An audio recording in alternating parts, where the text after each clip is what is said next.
नमस्कार साथियों, स्वागत है आपका एक बार फिर नवयुग एकेडमी के इस यूट्यूब प्लेटफॉर्म पर। जैसा कि आप जानते हैं कि हम इंडियन इकोनॉमी के पीवाईक्यू कर रहे थे और इसका एक पहला वीडियो हम अपलोड कर चुके हैं। ये दूसरा वीडियो है और इस दूसरे वीडियो में अगर आपने पहला वीडियो नहीं देखा है तो उसका लिंक यूट्यूब इसी वीडियो के डिस्क्रिप्शन में दिया गया है। वो वीडियो पहले आप ज़रूर देखें, उसके बाद ये वीडियो देखें। अगर ये वीडियो पहले देख रहे हैं तो वो वीडियो भी देखना। और इस वीडियो में भी हम काफ़ी सारे प्रश्न लेंगे जो उस वीडियो में जो डिस्कस कर लिए थे उससे जो रिलेटिव कॉन्सेप्ट है उसको भी समझेंगे यहाँ पे। तो शुरू करते हैं ना। इसमें भी बहुत सारे प्रश्न हम डिस्कस करेंगे और एक दो वीडियो में सारे प्रश्न डिस्कस कर लेंगे 2025 के इंडियन इकोनॉमी के जितने भी प्रश्न बने और उनके कॉन्सेप्ट के साथ ठीक ठाक चीज़ों को समझते हुए शुरू करते हैं। हमारा ये 21वां प्रश्न है और इससे पहले के प्रश्न हमने पहले वीडियो में डिस्कस कर लिए थे, जिसमें खासकर आर एस प्री के प्रश्न थे कुछ। ठीक है, तो शुरू करते हैं ना।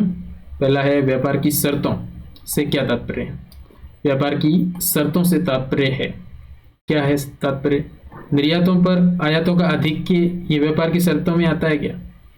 यानी कि आयातों का आधिक्य यानी इम्पोर्ट सरप्लस है और निर्यात कम है, निर्यात कम और आयात अधिक, तो ये कंडीशन तो ट्रेड डेफिसिट में चली जाती है ना, जिसमें निर्यात कम होता है और आयात अधिक है, मतलब हम तो घाटे में जा रहे हैं। तो ये व्यापार की शर्तों के अधीन तो नहीं आएगा। ये स्टेटमेंट तो कंप्लीटली इस प्रश्न के हिसाब से मैच नहीं करता।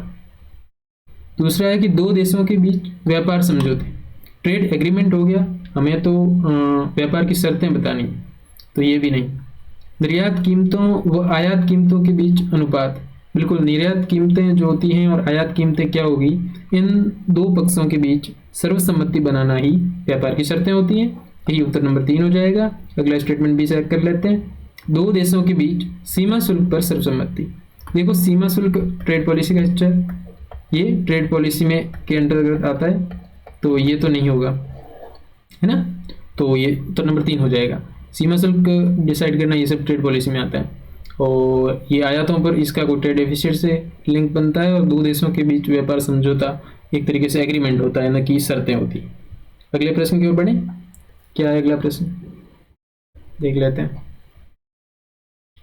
अगला प्रश्न हमारा कौन निम्न में से कौन सा कथन सही है? कथन सही है, ठीक है। पहला स्टेटमेंट से देख लेते हैं। प्रतिस्थापन प्रभाव, अच्छा प्रतिस्थापन प्रभाव उपयोगिता के स्तर को स्थिर रखते हुए किसी वस्तु की कीमत में बदलाव के साथ उसके उपभोग में परिवर्तन को क्या कहते हैं? बिल्कुल इसकी परिभाषा ही दे रखी है प्रतिस्थापन प्रभाव की, कि प्रतिस्थापन प्रभाव क्या होता है। और दूसरे स्टेटमेंट में देखें तो आय प्रभाव यहाँ लिख रखा है, तो ये आय प्रभाव के बारे में ही है ना, ठीक है। इसको पहले समझ लेते हैं। देखो प्रतिस्थापन प्रभाव जो है यानी कि प्रतिस्थापित करना एक चीज़ को किसी दूसरी चीज़ से, किसी दूसरी चीज़ को से एक चीज़ को प्रतिस्थापित करना, एक तरीके से सब्स्टिट्यूशन इफेक्ट। जैसे मान लेते हैं कि चाय और कॉफ़ी दो वस्तुएं, एक तो चाय दूसरा कॉफ़ी। तो ये चाय और कॉफ़ी जो है, मान लो एकदम से कॉफ़ी की कीमत घट गई, कॉफ़ी की जो प्राइस थी वो घट गई, मतलब जैसे पहले 40 रुपये में कॉफ़ी आती थी तो वो 25 रुपये में आ रही है, यानी कीमत घट गई है चाय कॉफ़ी की। लेकिन चाय की कीमत उसी अनुपात में बढ़ भी गई है, पहले 40 में जो चाय मिल रही थी वो 50 में मिल रही है। लेकिन अब कॉफ़ी सस्ती है और चाय रिलेटिवली महंगी है, आपको लग रही है कि तो इस सेम आपको मतलब टेस्ट अगर मतलब संतुष्टि चाहिए यानी यूटिलिटी अगर जैसे को बोलते हैं कि उसी लेवल की संतुष्टि में कॉफ़ी से संतुष्ट हो जाओगे क्या आप लोग? यानी कि अगर तो चाय को कॉफ़ी से कर सकते हैं प्रतिस्थापित, यही वो स्टेटमेंट कहना चाह रहा है कि आप 25 रुपये वाली कॉफ़ी ले आइए 50 रुपये वाली चाय की बजाय। तो प्रतिस्थापन प्रभाव यही उपयोगिता के स्तर को स्थिर रखते हुए किसी वस्तु की कीमत में बदलाव के साथ उसके उपभोग में परिवर्तन को कहते हैं।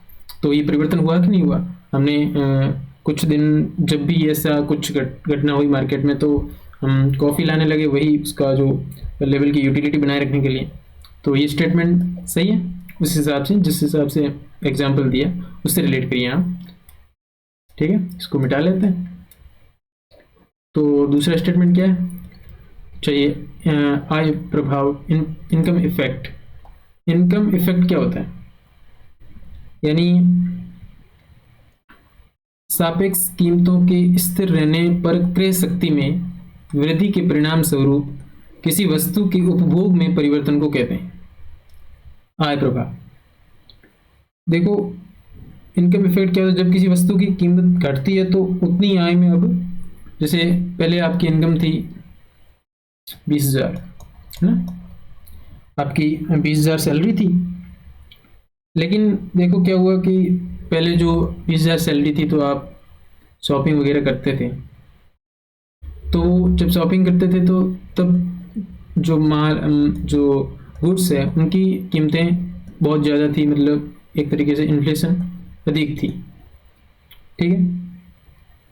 लेकिन अब उसी अनुपात में आपकी जब क्या हुआ कि कीमत घट गई है, अब इन गुड्स की कीमत घट गई है, तो लेकिन आपकी प्रोसेसिंग पावर तो बढ़ गई है ना, यानी इससे कंजप्शन बदलता है, जिससे चीज़ से कंजप्शन बदलता है उसी को आय प्रभाव कहते हैं। मतलब पहले आप 2 चीज़ खरीदते थे तो अब 4 चीज़ें खरीद लेंगे आप इसी इनकम में, यानी कि सापेक्ष कीमतों का स्थिर रहने पर क्रय शक्ति में वृद्धि, उसी के परिणाम स्वरूप किसी वस्तु के उपभोग में परिवर्तन।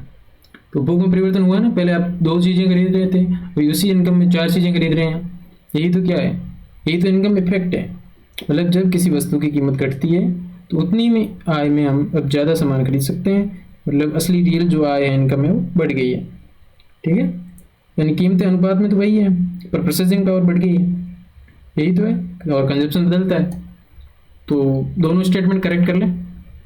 आरपीएससी ने भी बिल्कुल दोनों सही, ए और बी आंसर इसका माना है, दोनों स्टेटमेंट को करेक्ट माना है, और ये भी कॉन्सेप्ट के हिसाब से भी देखें तो ये सही जाता है, ठीक है। तो अगले प्रश्न की ओर बढ़ते हैं, है ना। अगला प्रश्न भी कुछ ऐसा ही है ना, क्या है देख लेते हैं ना। 23 नंबर, संतृप्ति, तृप्ति आप तो रखें ऐसे। तृप्ति के बिंदु पर पहुंचने के बाद वस्तु की अतिरिक्त इकाइयों के उपभोग से क्या होगा। तृप्ति मतलब जैसे आप इसको ऐसे समझें कि आप किसी चीज को खा खा के आप ऊब चुके हैं एक तरीके से, मतलब तृप्त हो गए हैं, आप तृप्त हो गए हैं, और तृप्त होने के बाद भी एक बार स्टेटमेंट चेक कर लेते हैं।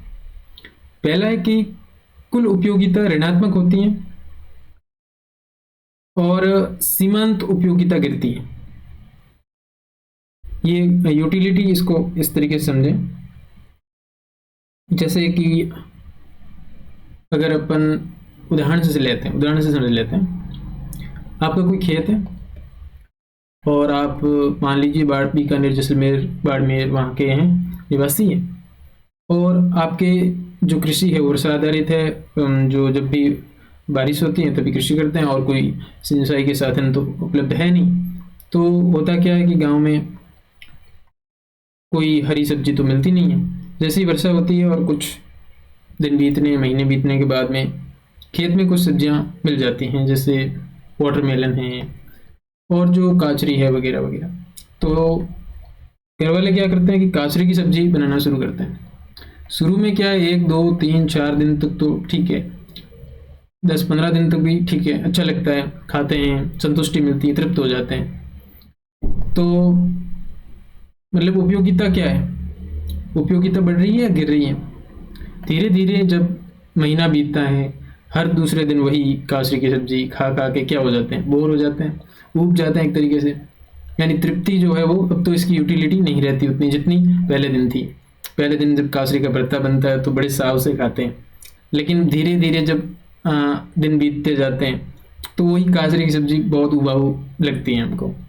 तो मतलब जिसकी यूटिलिटी गिर रही है, ऋणात्मक तो नहीं होती है ना, इतनी तो नहीं भी, कुछ नहीं से बेहतर तो कुछ होना है, तो कुछ तो है ही है। तो उपयोगिता गिरती तो है। और सीमांत उपयोगिता को आप ऐसे समझे, सीमांत मतलब जो इसका उबाऊपन की मात्रा, उबाऊपन तो बहुत ज़्यादा हो गया ना। उबाऊ तो जैसे 30 में लास्ट जब बहुत दिन हो जाते हैं तो उबाऊपन तो उसकी तो नेगेटिव चली गई और इसकी यूटिलिटी तो जीरो खत्म हो गई, है ना। उपयोगिता गिरती है और सीमांत उपयोगिता ऋणात्मक होती है। तो यही इसका आंसर हो जाएगा ना। आप इसे आई थिंक समझ गए होंगे। मतलब जो इसको बोलते हैं मार्जिनल यूटिलिटी, जो घटते घटते शून्य पर आ जाती है, जिसको तृप्ति बिंदु कहेंगे। और कुल उपयोगिता है वो तो बढ़ती रहती है, लेकिन तृप्ति के बाद अगर और खा रहे हैं आप, तृप्ति तो आपको हो गई, उसके बाद भी आप अगर बड़े साव से खा रहे हैं इस चीज़ को, काचरी को खा रहे हैं, तो क्या है, वही क्या है, वही है आपकी मार्जिनल यूटिलिटी, जो हमने आंसर टिक की है। समझ गए आप। चलिए ये तो कुल उपयोगिता सीमांत उपयोगिता दोनों बढ़ती है, नहीं दोनों तो नहीं बढ़ेगी, है ना। कुल उपयोगिता गिरती है शुरुआत में, और सीमांत उपयोगिता बढ़ती है, नहीं मार्जिनल ऋणात्मक होती है, मतलब उपभोगन बहुत ज़्यादा हो जाता है। यही है, संतृप्ति के बिंदु पर पहुंचने के बाद वस्तु की अतिरिक्त क्रियाओं का उपभोग में क्या होता है, उसकी यूटिलिटी गिरती है, और जो मार्जिनल यूटिलिटी है वो नेगेटिव होती है। Thank you. अगले प्रश्न की ओर बढ़ते हैं, इसके लिए इतना काफ़ी है। अगला प्रश्न है ना, एंजल वक्र के बारे में पूछा। ये जो अपना एंजल वक्र है उसके बारे में प्रश्न है। एंजल वक्र के संदर्भ में निम्न कथनों पर विचार कीजिए। कर लेते हैं विचार, है ना।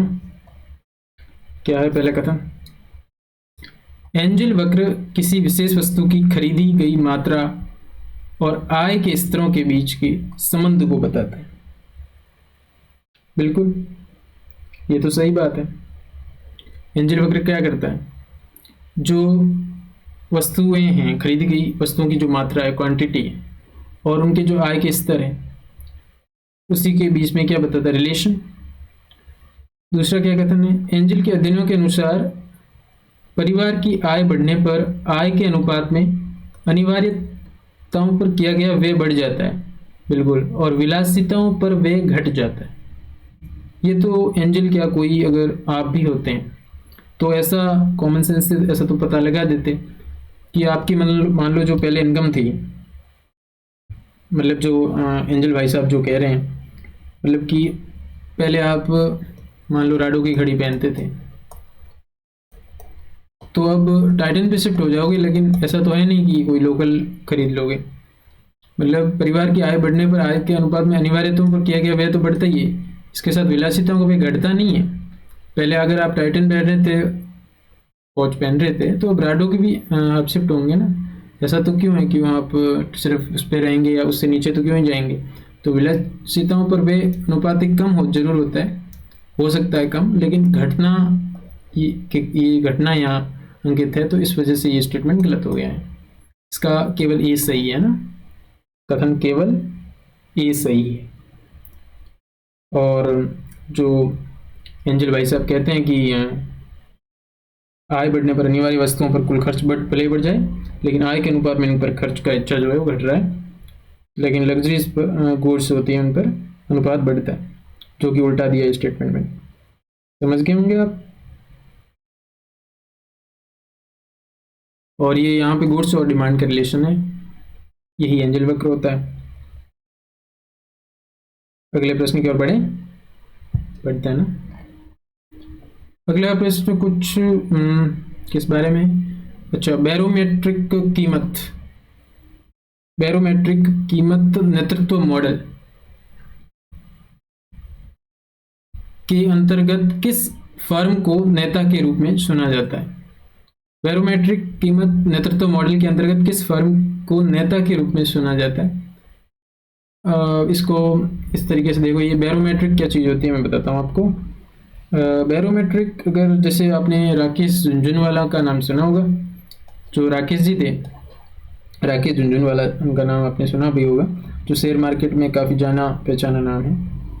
तो मतलब ऐसा है कि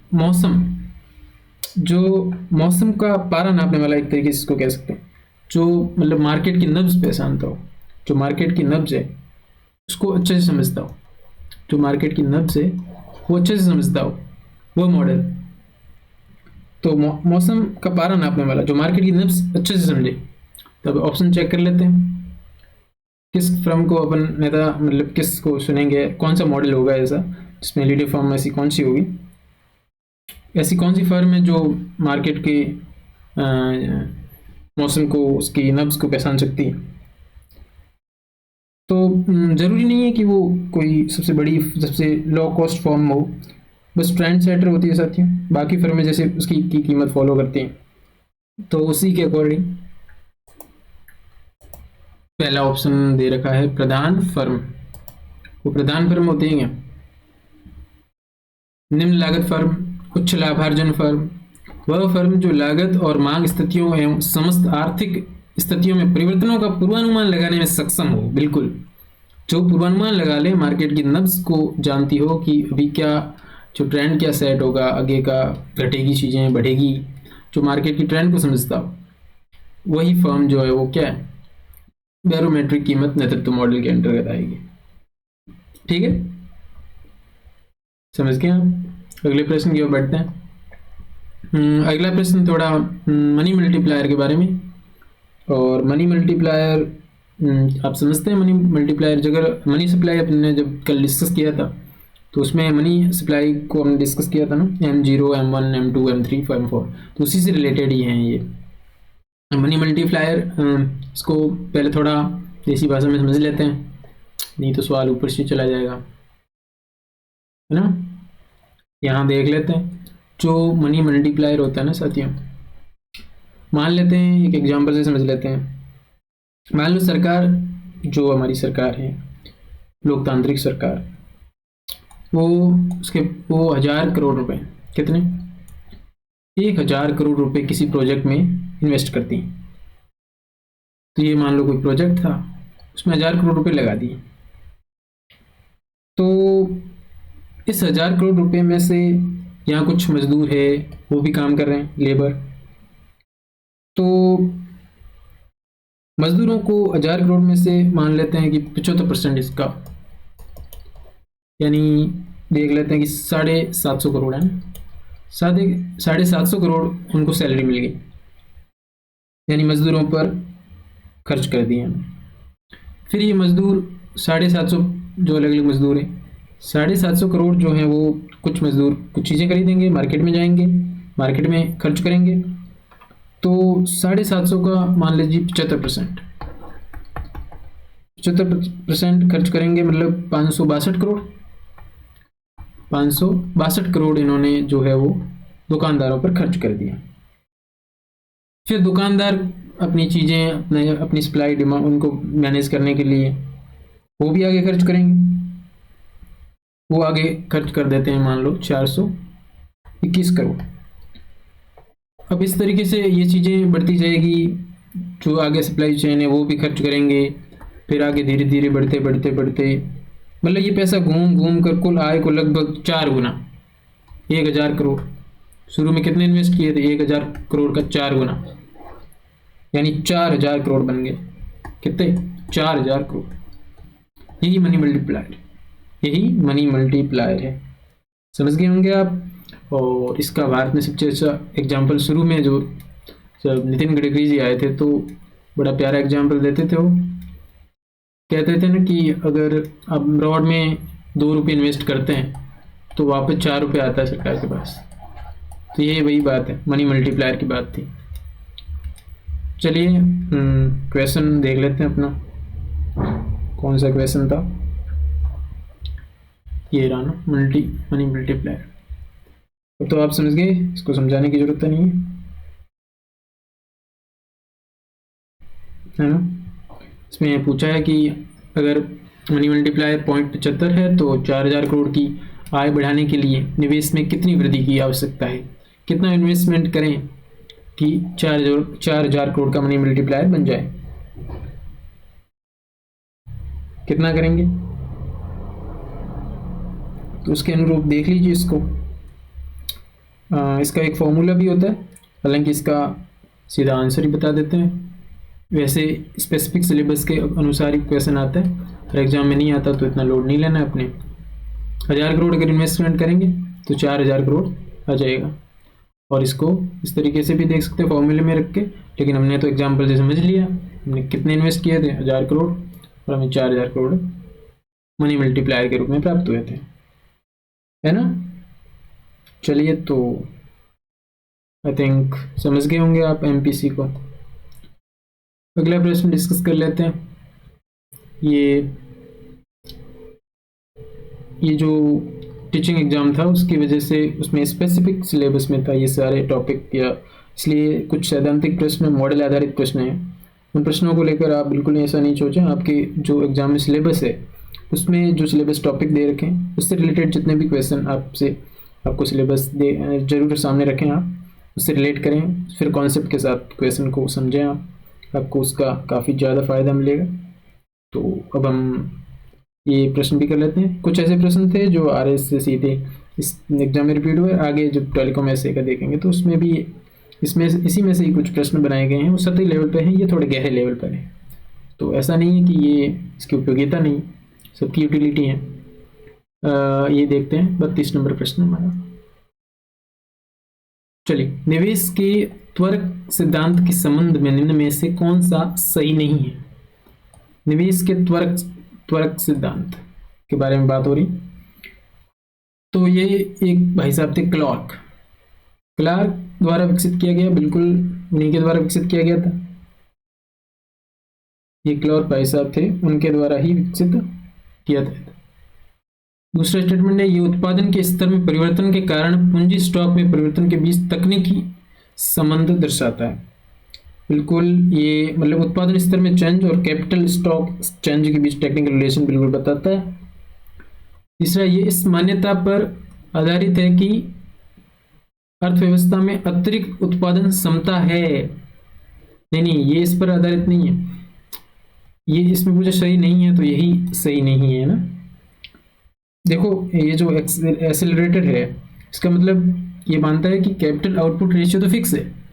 जो कैपिटल आउटपुट रेशियो है, जो अपनी पूंजी स्टॉक में परिवर्तन, ये तो फिक्स है। तो अतिरिक्त उत्पादन क्षमता कहाँ से आएगी, है ना। उसके लिए तो अलग डिमांड, प्रोडक्शन बढ़ेगा, नए कैपिटल गुड्स, इन्वेस्टमेंट डालने पड़ेंगे, तब चीज़ें होंगी।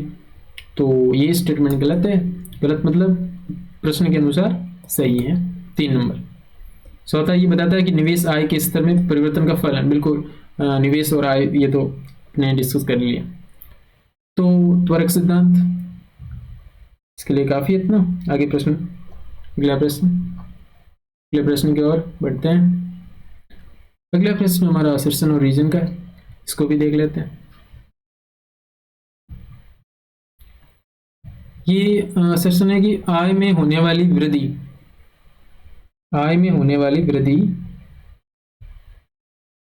एक मिनट, इसको थोड़ा विजिबल हो रहा है, इसको एक बार चेक।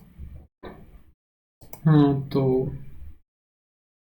उपभोग और बचत दोनों में वृद्धि, यानी आय में वृद्धि होने वाली जो वृद्धि है वो सदैव उपभोग और बचत, यानी उसको हम खर्च भी कर रहे हैं और सेविंग भी कर रहे हैं। जब भी सैलरी आती है हमारी, तो उसमें हम लोग जो है, मान लो 10,000 हमारी सैलरी है, तो उसमें से कुछ हिस्सा जो है वो अपन लोग क्या करते हैं, सेविंग के लिए रखते हैं। मान लो 20% सेविंग कर रहे हैं, बाकी की जो 80% है वो अपने उपभोग के लिए काम में ले रहे हैं, यूज ले रहे हैं, डेली रोज़मर्रा की जो ज़िंदगी उसके लिए। तो उस हिसाब से ये स्टेटमेंट है। उसका रीज़न क्या दे रखा है, क्योंकि जब आय में वृद्धि होती है तो उपभोग व्यय भी बढ़ता है, लेकिन कम मात्रा में। लेकिन आय में जब वृद्धि होती है, यानी आय 10 के 15,000 हो गई, तो उपभोग व्यय तो बढ़ेगा लेकिन कम मात्रा में। इसको एक केन्स नाम के अर्थशास्त्री हुए थे, उन्होंने इस कॉन्सेप्ट को बताया था। कॉन्सेप्ट तो क्या, इस चीज़ को उन्होंने अपने हिसाब से एक्सप्लेन किया था। उनके निजी जीवन की कहानी तो डिस्कस नहीं करेंगे, लेकिन मैं आपको बता दूं कि ये एक तरीके से आप एमपीसी पे जो मतलब सीमांत उपभोग प्रवृत्ति है, तो उसके तरीके जैसे उन्होंने बताया कि 0 और 1 के बीच होती है मतलब उपभोग की प्रवृत्ति। आदमी या जो भी जिसकी जो आय जिसको प्राप्त हो रही, मान लो कि आपकी आय जो है 100 बढ़ी, कितनी 100 बढ़ी, तो जो सीमांत उपभोग प्रवृत्ति है, आपकी जो सीमांत उपभोग प्रवृत्ति है उसमें भी मतलब 0.8 मान लीजिए इसको, उन्होंने बताया कि कंजप्शन जो है वो इसी के अनुपात में 80% 80 बढ़ेगा, 80 बढ़ेगा और सेविंग 20 बढ़ेगी। तो यानी इनकम बढ़ेगी तो कंजप्शन भी बढ़ेगा, पर पूरी तरीके से 100 नहीं होगा। यानी जब आय में वृद्धि होती है तो उपभोग व्यय भी बढ़ता है, लेकिन कम मात्रा में, पूरा 100 नहीं। यही बात कीन्स ने उन्होंने अलग तरीके से बताई थी, इतना डिटेल में तो क्या डिस्कस करना है इस प्रश्न को, ये सामान्य प्रश्न है ना।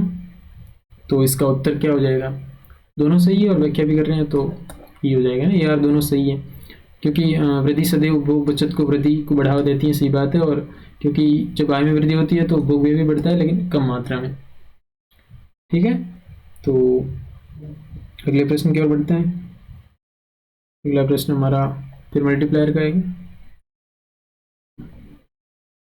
यदि एमपीसी 0.75 है तो 4000 करोड़ की आय बढ़ाने के लिए निवेश में कितनी वृद्धि की आवश्यकता है? कितने की आवश्यकता है? 1000 करोड़। सेम प्रश्न आ गया क्या वापस? हाँ, ये वही आ गया तभी। चलिए,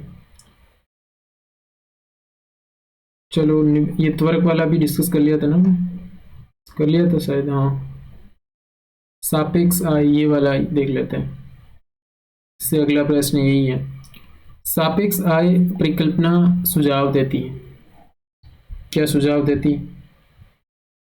सापेक्ष आय परिकल्पना, रिलेटिव इनकम हाइपोथेसिस। पहले स्टेटमेंट चेक कर लेते हैं। सापेक्ष आय में आनुपातिक वृद्धि से उपभोग में आनुपातिक वृद्धि होती है। सापेक्ष और निरपेक्ष। सापेक्ष माने प्रोपोर्शनल बढ़ोतरी से कंजप्शन में भी वृद्धि। सही बात है क्या ये? सही बात है, ये तो सही बात है। आनुपातिक वृद्धि से उपभोग में आनुपातिक वृद्धि। एक बार स्टेटमेंट देख लेते फिर उसमें डिटेल में डिस्कस करेंगे, है ना। सापेक्ष आय में आनुपातिक वृद्धि से उपभोग में आनुपातिक वृद्धि नहीं होती। अब ये अपोजिट स्टेटमेंट हो गए ना दोनों, एक में तो वृद्धि हो रही है, नहीं हो रही है, तो इसको बाद में देखते हैं। पहले इसको नीचे वाले को चेक कर लेते हैं। सापेक्ष आय में आनुपातिक कमी से उपभोग में आनुपातिक कमी आती है। सापेक्ष आय में आनुपातिक कमी से उपभोग में आनुपातिक कमी आती है, यानी सापेक्ष आय में प्रोपोर्शनल कमी से कंजप्शन में प्रोपोर्शनल कमी आती है। क्या आय में कमी, डी नंबर जो डी स्टेटमेंट, आय में कमी के अनुपात में उपभोग में कमी नहीं होती। बिल्कुल, आय में कमी के अनुपात में उपभोग में कमी नहीं होती। कैसे? इसको ऐसे समझिए, इसको कैसे समझेंगे कि आपने क्या खाते हो आप लोग? ब्लैकबेरी, ब्लैकबेरी खाने की चीज़ है क्या? चलो ब्लैकबेरी को छोड़ो, आप नाम रखो एक ड्यून्सबेरी का। और ड्यून्सबेरी भाई साहब थे ना, ड्यून्सबेरी भाई साहब, इसको डीबी, ड्यून्सबेरी भाई साहब ने ही ये जो अपनी सापेक्ष आय परिकल्पना है, रिलेटिव इनकम हाइपोथेसिस, ये उन्हीं की देन है। इन्होंने बताया था कि लोग जो हैं वो अपना कंजप्शन दूसरों से तुलना करके और अपनी, मतलब कि अगर जैसे उनके घर में क्या बना है, वो कैसे खा रहे हैं, उन्होंने सर्दियों में लड्डू बनाए हैं, क्या बनाए हैं, क्या लड्डू सिर्फ बादाम के डाले या मखाने, क्या क्या मिला है। मतलब कहने का अर्थ है कि लोग अपना जो कंजप्शन है वो दूसरों से तुलना करके और अपने पिछले पीक इनकम के हिसाब से तय करते हैं। जैसे अगर आपकी इनकम एक जितनी अगर अनुपात में बढ़े और सोशल स्टेटस सेम रहे तो आप क्या करेंगे? तो मतलब कंजप्शन भी रफली उसी अनुपात में बढ़ेगा। मतलब जब इनकम अगर घटती है तो लोग तुरंत उसी अनुपात में खर्च नहीं घटाते, थोड़ा स्टैंडर्ड ऑफ लिविंग बचाने की कोशिश करते हैं। मतलब अगर पहले आप की सैलरी 20,000 थी और किसी कारणवश आप सैलरी 15,000 हो गई है, तो पहले आप खैर टाइटन की वॉच पहनते थे, तो अब कोई लोकल पे तो नहीं जाएंगे, टाइटन को भी मेंटेन करेंगे किसी तरीके से उसकी सर्विस करवा करके। मतलब आय में कमी के अनुपात में उपभोग में कमी नहीं होती है। आय में कमी होगी लेकिन उसी तरीके से आप चीज़ों का उपभोग करना बंद एकदम से तो नहीं करेंगे, यानी कंजप्शन तो कम होगा लेकिन उतना नहीं जितनी आय घटी है। तो उस हिसाब से स्टेटमेंट सही है और डी सही है। इसमें ऑप्शन के हिसाब से देखें, इसमें डी नहीं है, सी ऊपर वाला सापेक्ष आय में आनुपातिक कमी से उपभोग में आनुपातिक कमी आती है। सापेक्ष आय में आनुपातिक कमी से उपभोग में आनुपातिक कमी नहीं आती। कैसे आएगी कमी बताइए आप? वही तो हमने डिस्कस किया। अगर जो इनकम है, मतलब लेकिन जब इनकम घटेगी, मतलब इनकम घटने पर प्रोपोर्शनल गिरावट कैसे हो सकती है? ये तो गलत है ना। और सापेक्ष आय में आनुपातिक वृद्धि से उपभोग में आनुपातिक वृद्धि नहीं होती। वृद्धि तो आनुपातिक वृद्धि, जब आय में वृद्धि होगी तो आनुपातिक वृद्धि भी उपभोग में भी होगी। तो ये दोनों गलत हो गए, बी और सी। सही उत्तर हमारा ए और डी। साधारण सवाल था, लेकिन अगर इसको टेक्निकली टर्म्स में देखेंगे और ड्यूसबेरी भाई साहब के नज़रिए से देखेंगे तो थोड़ा कॉम्प्लेक्स बन जाता है। हालांकि आप तो सिंपली देख रहे होंगे। तो हमारा ये जो सापेक्ष आय परिकल्पना है, इसका आंसर ए और डी 4 हो जाएगा। एक बार इसको आंसर को भी चेक कर लेते हैं आरपीएससी के आंसर की में। एक मिनट। हाँ, ए और डी यही सही है। क्या पता ड्यूसबेरी भाई साहब नाराज हो जाए। अगला प्रश्न हमारा देख लेते हैं। अगला प्रश्न 37 प्रश्न है, तरलता जाल की स्थिति क्या दर्शाती? तरलता जाल, ये क्या, कौन सा जाल आ गया? तरलता जाल माने लिक्विडिटी जाल। जाल लिक्विडिटी ट्रैप जाल तो क्या, यानी मुद्रा जो है, मनी जो है, मनी सप्लाई या मनी डिमांड, मनी डिमांड का वो वक्र का जो इच्छा, जो पूर्णतया इसमें इलेसिटी ज़्यादा होती है, इलेसिटी ज़्यादा होती है। ऐसा कौन सा इच्छा है, देख लेते हैं उस हिस्से को। मुद्रा की मांग वक्र का हिस्सा जो पूर्णतया लोचदार होता है। बिल्कुल, कैसे होता है इसको भी देख लेते हैं। मान लो जब क्या होता है कि इसको इंटरेस्ट रेट से समझ लेते हैं। जैसे कई बार क्या होता है कि लिक्विडिटी ट्रैप में क्या होता है कि ब्याज दर पहले से ही कम होती है। हम जानते हैं कि जब लिक्विडिटी मार्केट में ज़्यादा होती है, तो ज़्यादातर कब हुई, जब इंटरेस्ट रेट बहुत कम थी।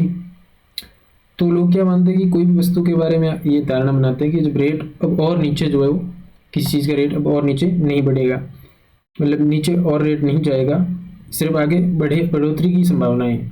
इसलिए जो एक्स्ट्रा पैसा उनको मिलता है वो कैश में रख लेते हैं पूरी तरह, उनकी बॉन्ड्स वगैरह ऐसी कुछ चीज़ों में इन्वेस्ट नहीं करते।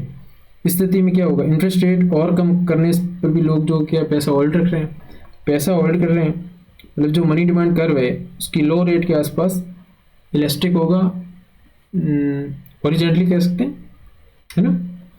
तो मुद्रा की मांग का वक्र का हिस्सा जो पूर्णतः लोचदार होता है, ये 1 नंबर ही सही हो जाएगा। मुद्रा की मांग वक्र का हिस्सा जो पूर्णतः बेलोचदार तो कैसे हो सकता है, जब लिक्विडिटी अधिक है और तो इस तरीके से इलास्टिसिटी बढ़ेगी, घटेगी तो नहीं।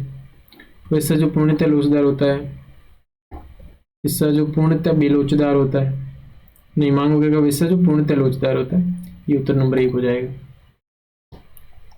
और अब इस प्रश्न को डिस्कस करने की जरूरत थोड़ी है, इसको हम पहले वीडियो में डिटेल में डिस्कस कर चुके हैं और आपको तो आता ही। आरएस प्रीलिम्स में प्रश्न आया था और सेम प्रश्न बस भाषा को बदल के, वहाँ स्टेटमेंट में था, यहाँ सीधा ऑप्शन में दे दिया।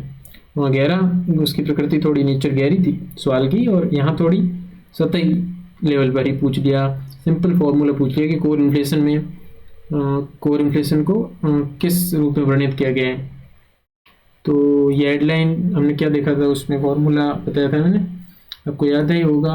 अगर आपने पहला वीडियो देखा है, नहीं देखा तो आप डिस्क्रिप्शन बॉक्स में उसका लिंक है, वहाँ जाएं और बस 10 से 5 सेकंड भी नहीं लगेंगे, फटाफट आप 2 की स्पीड में देख लीजिए। और अगर आपको ऐसे ही समझ में आ रहा है तो कोई ज़रूरत नहीं है देखने की, मस्त रहिए। खैर, हम ये कोर इन्फ्लेशन होती है अपने हेडलाइन में से, जब अपन फूड और फ्यूल घटा देते हैं तो कोर का मैंने बताया था कि कोर में तेल और खाद्य छोड़कर सारी चीज़ें, और हेडलाइन में तो मैंने बताया था आपको हर चीज़, हेडलाइन माने हर चीज, हेडलाइन माने हर चीज, हर चीज मतलब इसमें फूड भी है, फ्यूल भी है। और फूड और फ्यूल है मतलब हेडलाइन ज़्यादा फ्लक्चुएट करेगी और ज़्यादा परिवर्तनशीलता होगी कोर की कंपैरिजन में, कोर इन्फ्लेशन की कंपैरिजन में, है ना। तो इसका यही कहाँ दे रखा है हेडलाइन और फूड और फ्यूल घटाया कहाँ पर, इसमें नहीं, इसमें भी नहीं। हेडलाइन इन्फ्लेशन,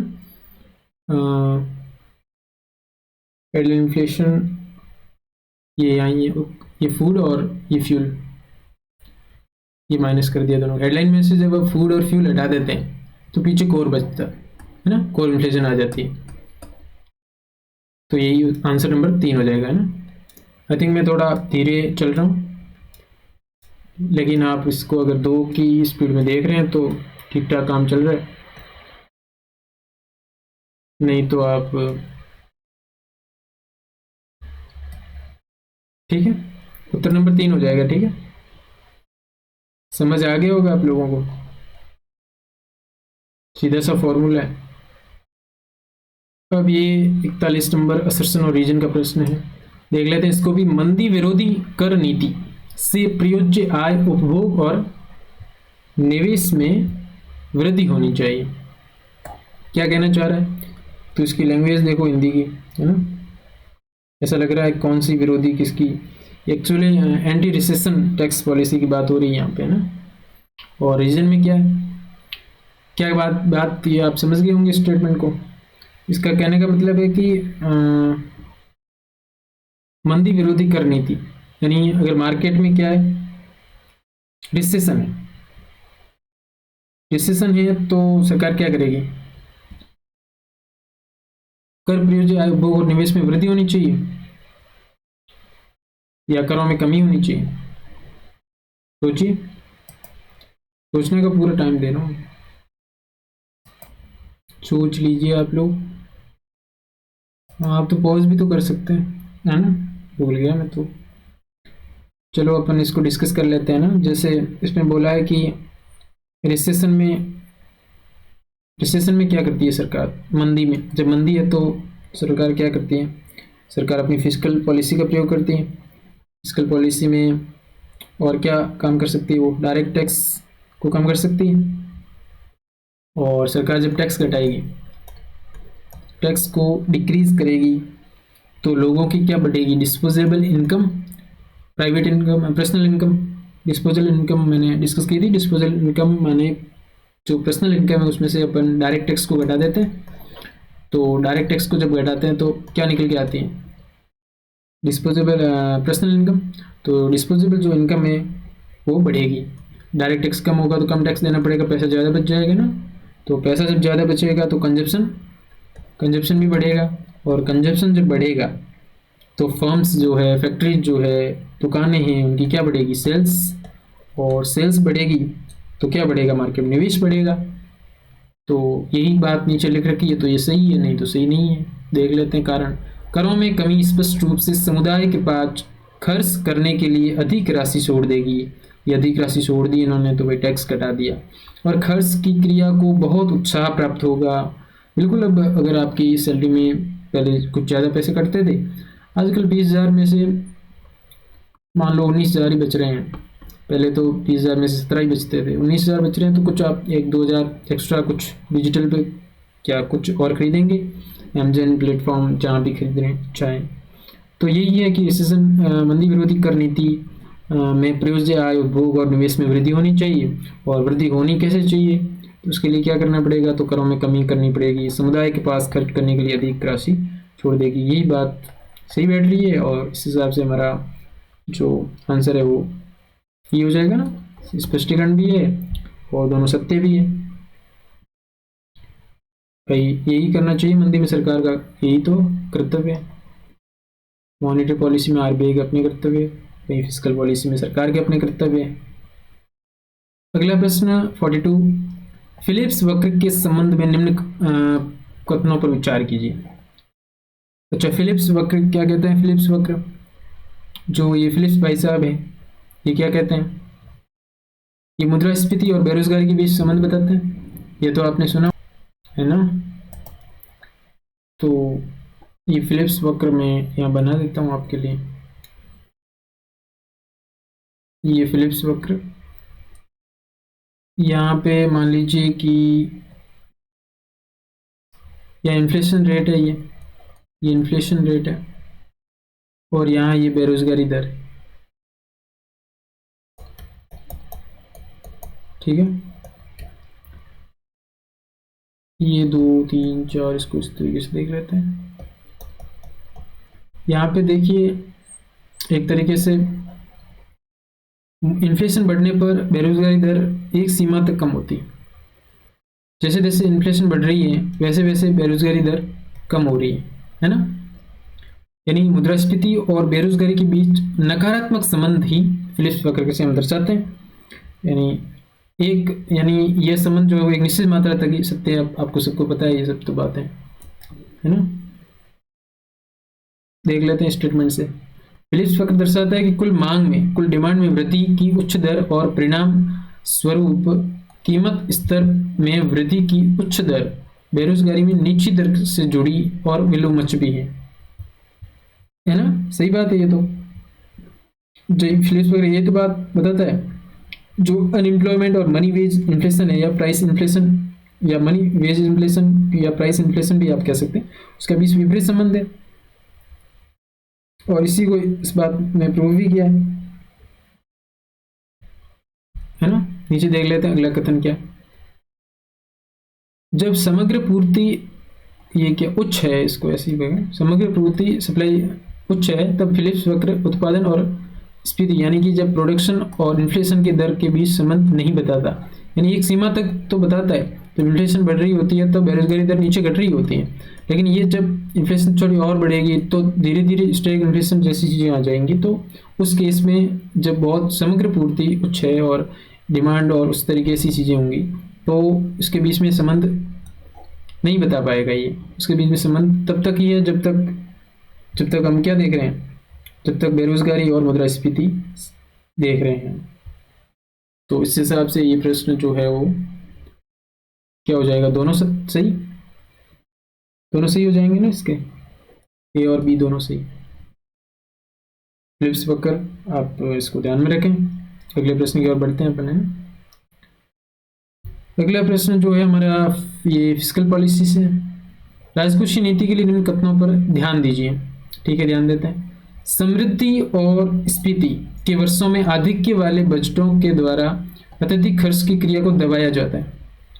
समृद्धि, अभी जैसे अपने प्रश्न देखा था रिसेशन वाला, पर लेकिन यहाँ क्या है, यहाँ तो बूम है, बूम तो है, लेकिन बूम के साथ इन्फ्लेशन, बूम या इन्फ्लेशन बोलो आप, बूम है तो क्या होगा, तो सरकार टैक्स ज़्यादा करेगी। भाई जब रिसेशन था तो सरकार ने टैक्स कम किया, तो बूम है, मार्केट में बहुत ज़्यादा पैसा बह रहा है तो सरकार टैक्स ज़्यादा लगाएगी, पैसे खींचेगी अपनी तरफ, टैक्स ज़्यादा तो खर्च जो है कम, खर्च कम हो जाएगा, और खर्च कम होगा तो सरप्लस बजट जो है वो डिमांड जिससे कम हो जाएगी, है ना, ओवरऑल।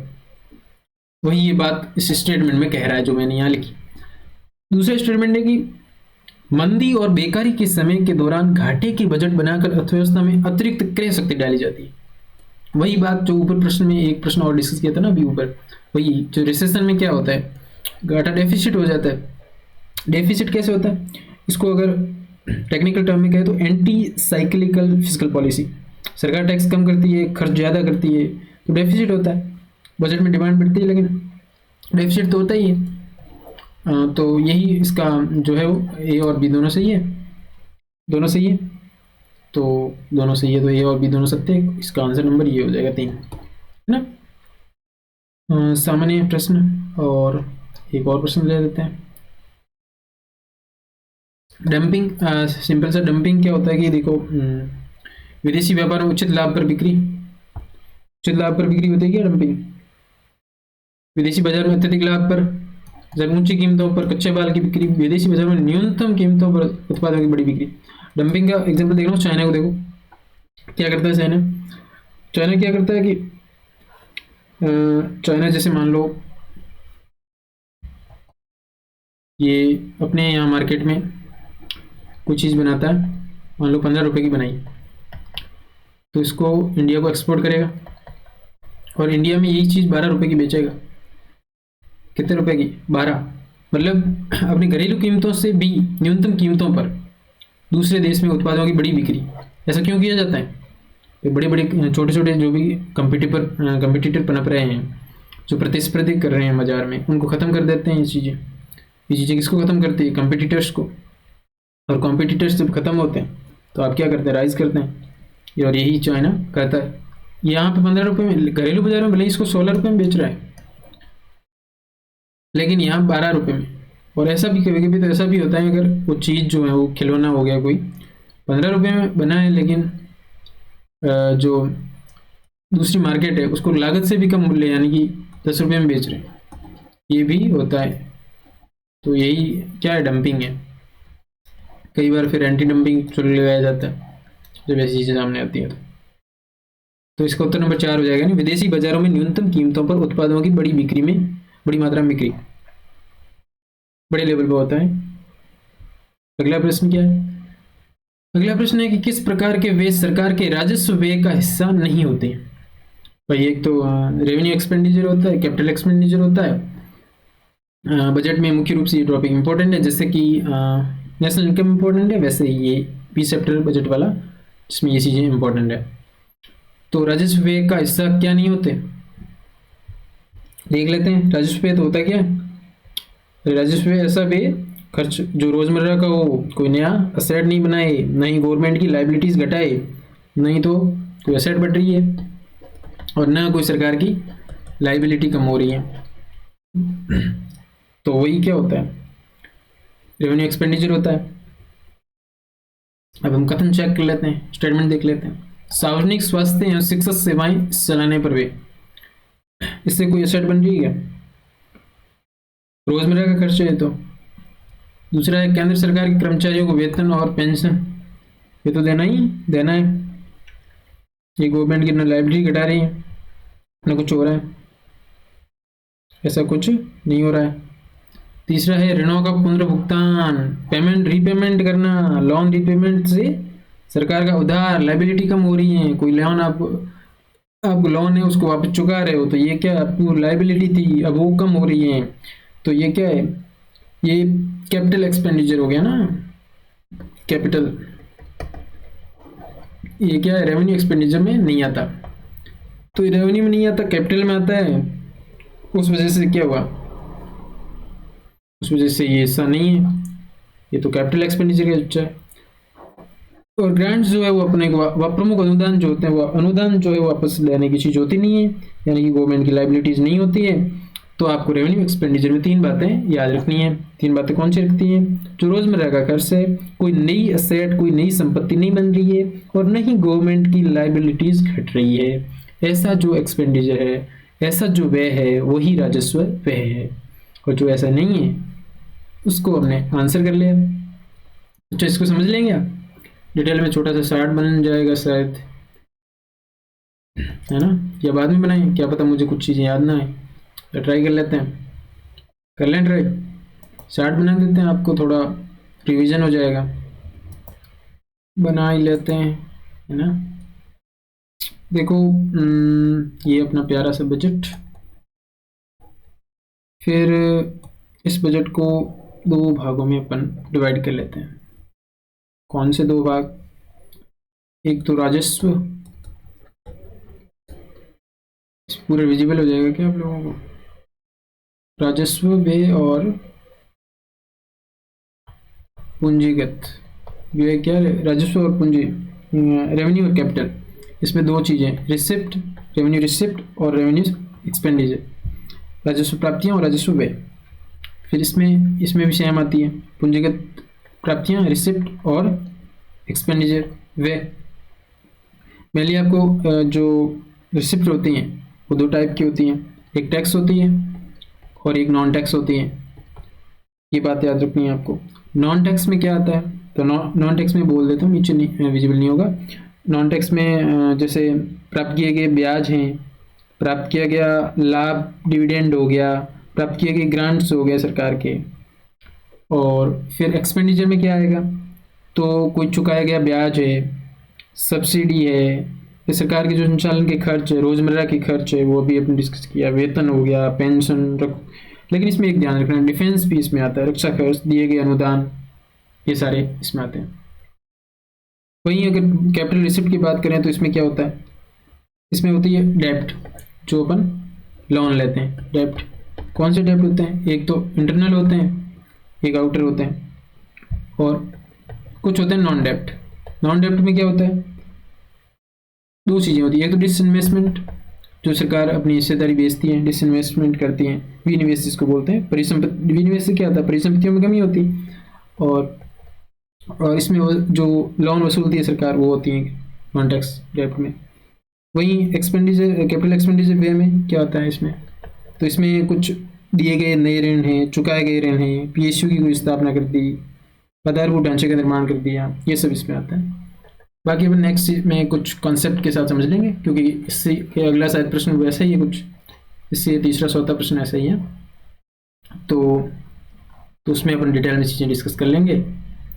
अब एक आधा प्रश्न ये चलते चलते ये भी देख लेते हैं, है ना, इससे आगे को उसके भी बजट का है शायद, उसमें अपन डिटेल में देख लेंगे ना, क्योंकि उसमें इस तरीके से कॉन्सेप्ट भी है, तो इसको भी देख लेते हैं ना। ये वित्तीय वर्ष 2023-24 के लिए भारत में कुल प्रत्यक्ष विदेशी निवेश अंतर्प्रवाह में किस देश का योगदान सर्वाधिक है। तो एफडीआई में तो सबसे ज़्यादा एफडीआई हमारे कहाँ से आता है, सिंगापुर से, सिंगापुर से ही आता है, तो ये सिंगापुर है इसका आंसर। सिंगापुर से आता है। फिर आता है वर्तमान में भी देखें तो सिंगापुर भी है, दूसरे नंबर पे मॉरिशस है, और तीसरे पे यूएसए है। और सबसे ज़्यादा कौन से सेक्टर में आता है, पहले में तो सर्विस में, सर्विस के बाद में आईटी सेक्टर, टेलीकम्युनिकेशन, ये कंप्यूटर वगैरह, कंप्यूटर सर्विसेज, आईटी सेक्टर। तीसरे नंबर पे आता है ट्रेडिंग, और चौथे नंबर पे है जो कंस्ट्रक्शन होती हैं, रियल एस्टेट वगैरह। तो ये, और अगर स्टेट वाइज भी देख सकते हो आप इसको, सबसे ज़्यादा शायद कर्नाटक में है सबसे ज़्यादा, है ना, नहीं सर, महाराष्ट्र में है सबसे ज़्यादा, तो ना महाराष्ट्र जो यार कैपिटल, फाइनेंशियल कैपिटल है महाराष्ट्र, और फिर कर्नाटक है ना, फिर कर्नाटक, और फिर तो अपना गुजरात, अब क्या सोच रहे थे, राजस्थान नहीं, माहौल बन रहा है अभी। इसके बाद तो शायद यूटी, हाँ दिल्ली है ना, तो ये ध्यान रखें आप, स्टेट वाइज भी और इस तरीके से देश भी। सिंगापुर है, फिर मॉरिशस है, और फिर यूएसए। इसका आंसर सिंगापुर हो जाएगा। और चलते चलते ये अगले वीडियो में कर लेंगे बाकी सारे प्रश्न, या ये WTO वाला देख लें। ठीक है, तो आज के लिए इतना काफ़ी है। आई थिंक आपको कुछ चीज़ें समझ में आई होंगी अगर मैंने सही तरीके से डिलीवर की है तो, और आप ज़रूर प्यारा सा कमेंट कर देना, और कुछ सुझाव भी दे देना, और बाकी सब आप अच्छे से टेलीग्राम चैनल जो ज्वाइन कर लें, वहाँ काफ़ी कुछ चीज़ें यूज़फुल आती हैं, और एक इस टैगलाइन के साथ रहती है कि कचरा नहीं, सिर्फ परीक्षा उपयोगी कंटेंट। तो जुड़े रहिए नवयोग एकेडमी के साथ, और मस्त रहिए। Thank you, thanks for watching, thank you.